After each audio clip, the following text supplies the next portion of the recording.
आहोत काश्मीरमध्ये झालेल्या हल्ल्यानंतर आता महाराष्ट्रातल्या 6 पर्यटकांचा या ठिकाणी मृत्यू झालाय। त्यातील एक पर्यटक असलेल्या देसले यांचा मृतदेह हा पनवेलमध्ये आणण्यात आलेला आहे।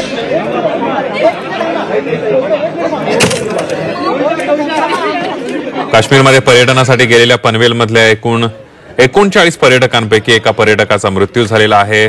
दिलीप देसले असं त्यांचं नाव आहे। पनवेलचे दिलीप देसले हे पहलगाममध्ये झालेल्या दहशतवादी हल्ल्यामध्ये त्यांचा मृत्यू झालेला आहे।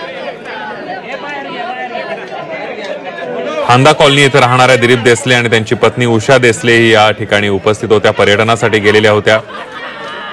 दुर्दैवानं दहशतवादी हल्ल्यामध्ये दिलीप देसले यांचा दुर्दैवी मृत्यू झालेला आहे।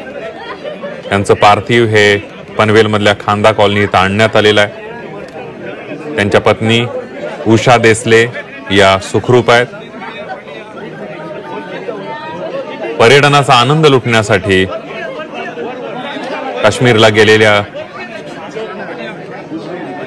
दिलीप देसले आणि त्यांच्या पत्नी या काश्मीरला गेल्या होत्या। जो दहशतवादी हल्ला झाला पहलगाममध्ये, या हल्ल्यामध्ये दुर्दैवानं दिलीप देसलेंचा मृत्यू झाला आणि देसले कुटुंबावर दुःखाचा डोंगर कोसळलेला, एक शोककळा पसरली आहे।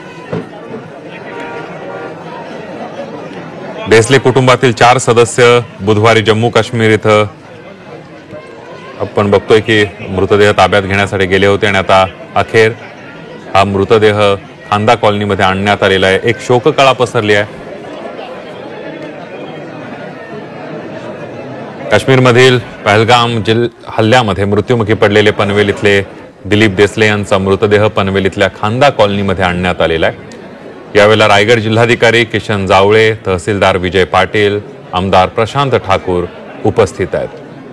त्याचबरोबर मंत्री दादा भुसे सुद्धा या ठिकाणी उपस्थित आहेत। एकंदरीतच आपण बघितलं तर या दहशतवादी हल्ल्यानंतर अनेक कुटुंबांवर शोककळा पसरली आहे, होत्याचं नव्हतं झालेलं आहे। देसले परिवारानं सुट्ट्यांचा आनंद घेण्यासाठी दिलीप देसले आणि त्यांच्या पत्नी उषा देसले या जम्मू काश्मीरला फिरायला गेले होते, मात्र दहशतवाद्यांनी जो पहलगाममध्ये भ्याड हल्ला केला त्यामध्ये दुर्दैवानं दिलीप देसले यांचा मृत्यू झालेला आहे।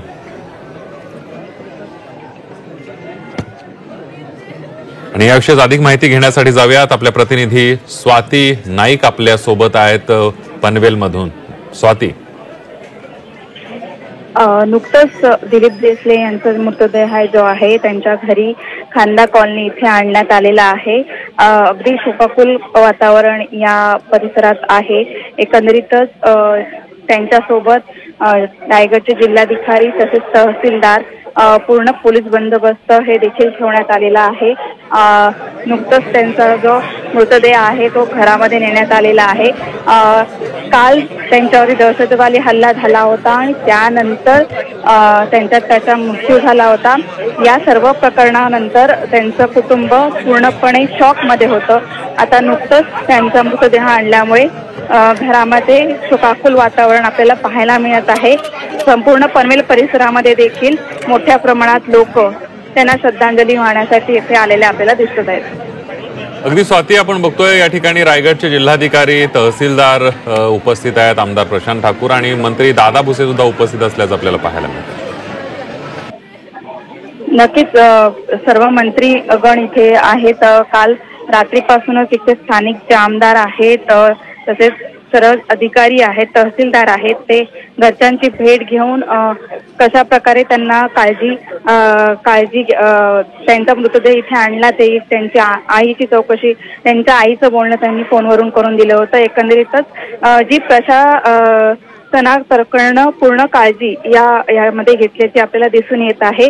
आता देखील पूर्ण पोलीस बंदोबस्तांमध्येही जो आहे मृतदेह स्मशानभूमीवर नेण्यात येणार आहे आणि तिथे मग अंत्यसंस्कार करण्यात येणार आहे। अगदी स्वाती, धन्यवाद दिलेल्या सविस्तर माहितीबद्दल।